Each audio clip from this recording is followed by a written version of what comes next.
Here's how you make $100,000 or more in Q4 2022 selling on Amazon. So, what is Q4? Q4 is the time period between Black Friday, the day after Thanksgiving, all the way through about December 22nd.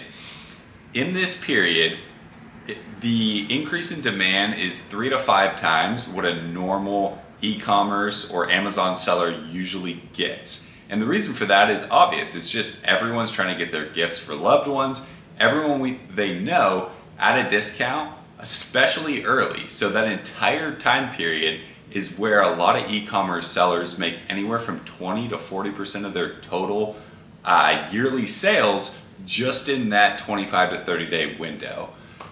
How do we capitalize on this? Let's talk about that. It's November right now, but going all the way back, my man, how do you think about Q4 and when do you start? Absolutely, my man. So Q4, I actually start prepping for Q4 in about June, July of every year.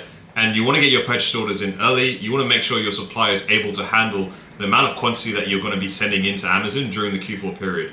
So I've had it before, and in the past, 2021 was a prime example where through the pandemic, there were some delays in shipping. I didn't get my purchase orders in early enough. And for a lot of my best sellers, I was out of stock for the Q4 period, which absolutely sucked. You can't quite explain what it feels like to be out of stock during Q4 and everyone else around you is making money and you're not making any money. It absolutely sucks, and I never want to experience that again. So this year, I did things completely different.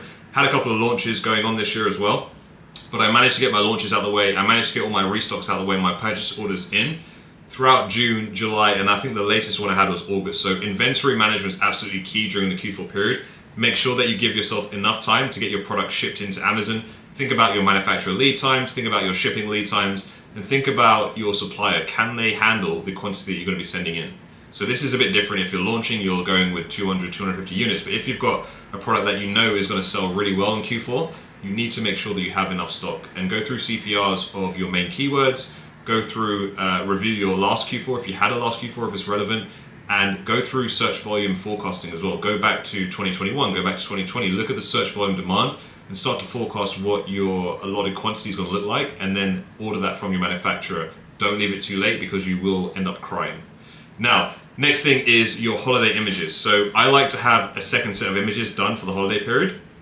I make sure they're holiday themed. They have bows in them, they have ribbons, they have Christmas trees. I like to add some snowfall effects. That really helps me convert on a lot of my listings. It helps me stand out from my competition because they typically won't have that on their listings.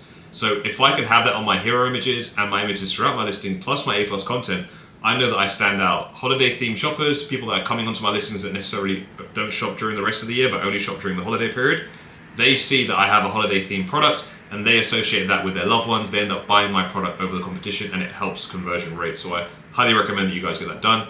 And the final gem I'm going to leave you guys with is your PPC. So typically evergreen, during the whole entire year period, I will have various PPC campaigns set up. During the holiday period, I go extra hard and allocate some of my budget towards my extra highly converting keywords because I know that those keywords have a massive increase in search volume. So Q4 period has a massive increase in search volume, but I have specific keywords on a lot of my ASINs that have a crazy increased keyword. I'm talking 100, 200% increase in the search volume. So I reallocate my budget towards those keywords that I know are going to convert well, that I know are going to have a bunch of extra eyeballs on them, and I make sure that that spend goes towards that converts, and that brings in more revenue for me for the Q4 period. So my man, those are my 3 gems. Mike, what have you got for the guys? This video is sponsored by Amazon FBA University Accelerator 2.0 program, the #1 spot for private label one-to-one mentorship. Our 12-month program will ensure that you launch a minimum of 3 private label products, and we'll scale you all the way to 6 figures plus in revenue within 1 year.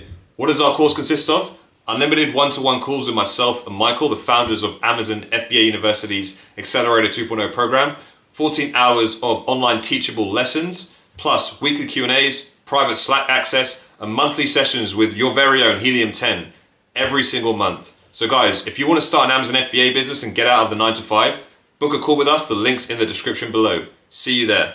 Yeah, just 2 more really to build off what you said.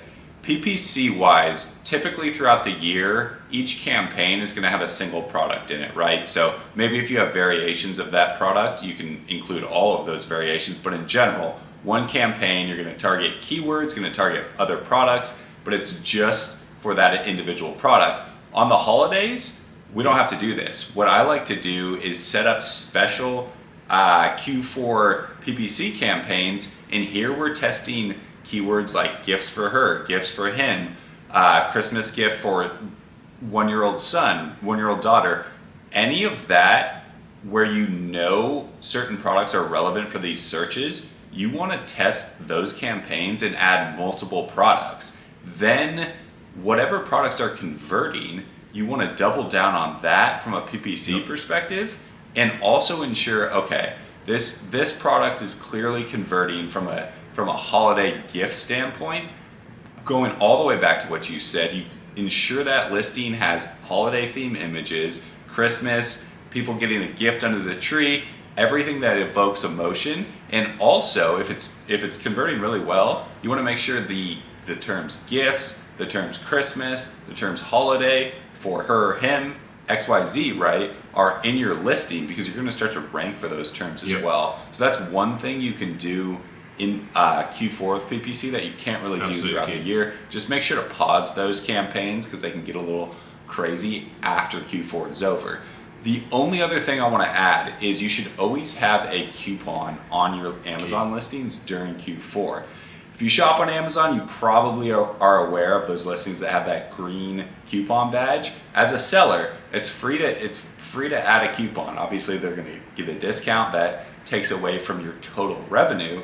But what you want to do is ensure your listing has one of those, because so many listings are going to either have those or other deals. You really would detract from your conversion rate if you don't have that. So what I like to do, because everyone's buying, demand is high, and I want to protect my margins, I actually raise most of my listings list price and then throw a coupon in there, whether it be percentage based or dollar based, $3, $5, 5%, 10%, whatever you want. You essentially just come back to even while incentivizing people to click on your listing with that green badge, because it is as simple as that. That will increase your clicks, increase conversion. That's what we want, my man. So that is how you really execute in this Q4. Until the next time.